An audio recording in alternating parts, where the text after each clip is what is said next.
ज्ञानेश कुमार यानी कि मुख्य चुनाव आयुक्त के खिलाफ दिल्ली के रामलीला मैदान को भरने की तैयारी राहुल गांधी ने कर ली है। यानी राहुल गांधी अब वो लड़ाई लड़ने का आह्वान कर रहे हैं जो देश के इतिहास में इससे पहले कभी नहीं लड़ी गई।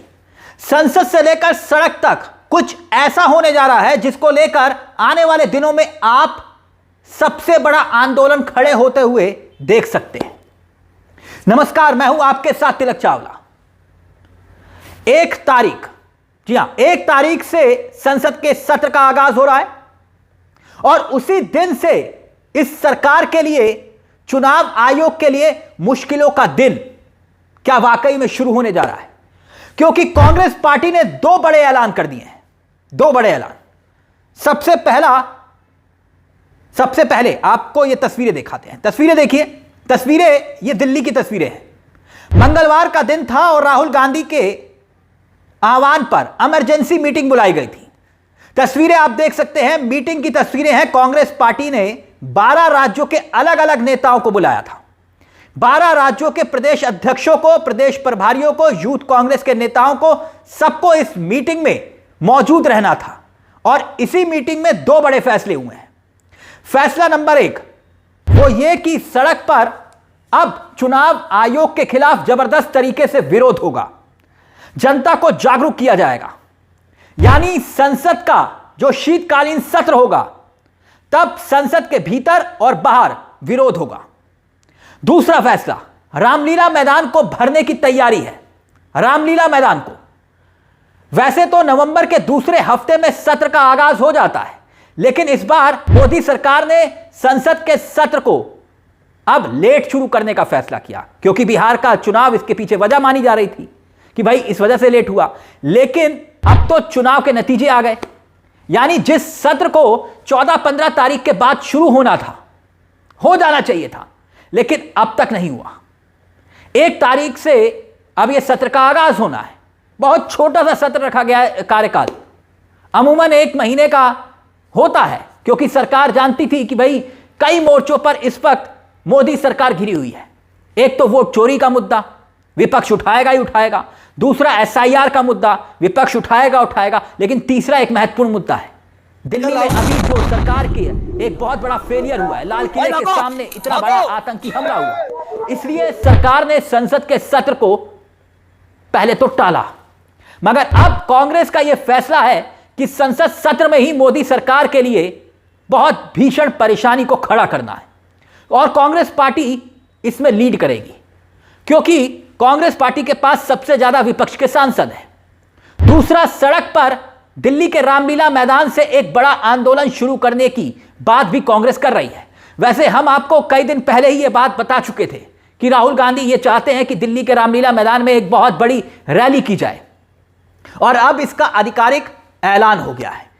यानी अब वो लड़ाई जो सीधे आर पार की होगी। वहीं याद कीजिए 2 महीने पहले प्रियंका गांधी ने एक वीडियो भी शेयर किया था, एक सिग्नेचर कैंपेन का। यानी कांग्रेस पार्टी पहले से ही 5 करोड़ लोगों के हस्ताक्षर ले चुकी है और यह राष्ट्रपति को सौंपने की तैयारी है। तो हो सकता है, क्योंकि leader of opposition Rahul Gandhi LOP हैं, तो LOP के तौर पर राष्ट्रपति से मिलने चले जाएं। भले ही रणनीति कांग्रेस पार्टी के द्वारा बनाई जा रही है, लेकिन इस रणनीति में धार क्यों है? क्योंकि कांग्रेस विपक्षी नेताओं को साथ ला सकती है। एक बार फिर से विपक्ष के नेताओं का साथ मिल सकता है कांग्रेस को। क्यों? क्योंकि सारे विपक्षी नेताओं को अगले साल मुश्किल से 1 महीने का ही वक्त है जब एक नया साल शुरू होगा, और हर किसी के अपने अपने राज्य में चुनाव हैं। सबसे भीषण लड़ाई इस वक्त SIR को लेकर आप जानते हैं कहां हो रही है? पश्चिम बंगाल में। पश्चिम बंगाल में TMC सीधा BLO के साथ, यानी कि जहां जहां BLO चल रहे हैं उनके साथ साथ TMC के कार्यकर्ता चल रहे हैं। TMC के कार्यकर्ता झंडा लेकर चल रहे हैं BLO के साथ कि कोई गड़बड़ नहीं होने देंगे। SIR का विरोध वहीं पर हो रहा है। तो संसद में कांग्रेस पार्टी को TMC यानी कि ममता दीदी का साथ मिलना तय मानिए। अब आगे आ जाइए, दूसरी विपक्षी पार्टी DMK, MK स्टैलिन इस मामले में ना सिर्फ सुप्रीम कोर्ट जा चुके हैं, MK स्टैलिन इस पूरे मामले पर लीड कर रहे हैं साउथ में। अब इसके साथ साथ आइए तीसरा बड़ा दल समाजवादी पार्टी। अखिलेश यादव खुद भी अपने स्तर पर इस लड़ाई को लड़ रहे हैं। 12 राज्यों में, उत्तर प्रदेश में भी, क्योंकि एसआईआर होनी है और एसआईआर की प्रक्रिया को लेकर अखिलेश यादव पहले से ही सवाल उठा चुके हैं। और बिहार के नतीजे आने के बाद तो अखिलेश यादव ने बकायदा एक ऐलान किया पीडीए पहरी करके, और कई जगह डाटा को कलेक्ट खुद समाजवादी पार्टी के नेता भी कर रहे हैं। और आपने देखा होगा कि बिहार के चुनाव के नतीजों के बाद यह आरोप लगाया गया कि बिहार में विधानसभा में जो जीत और हार का मार्जिन है बहुत हल्का फुल्का फर्क दिखाई दिया। क्यों? क्योंकि जहां पर नाम काटे गए, विपक्षी दलों के वोट जहां ज्यादा थे वहीं पर सबसे ज्यादा नाम काटे गए। इसीलिए बकायदा अखिलेश यादव पीडीए पहरी को खड़ा करने का दावा कर रहे हैं। पीडीए पहरी का मतलब है कि वॉलंटियर्स, कार्यकर्ता जो एसआईआर को लेकर लोगों को जागरूक करेंगे। अखिलेश यादव तो पहले ही एसआईआर पर बोल चुके हैं कि दरअसल एसआईआर के जरिए वोट चोरी नहीं, बीजेपी ने डकैती की है, बिहार के चुनाव में डकैती हुई है। और आप याद करिए, अखिलेश यादव जब सदन के बाहर प्रदर्शन हो रहा था तो अखिलेश यादव भी उस वक्त बहुत आक्रामक थे, बैरिकेडिंग तक फांद दिया था। अब कांग्रेस पार्टी को अखिलेश यादव का भी साथ मिल सकता है, दीदी का भी साथ मिल सकता है, ममता दीदी का। और ऐसे में एक बड़ी रणनीति तैयार करने की पूरी कोशिश अब राहुल गांधी कर रहे हैं।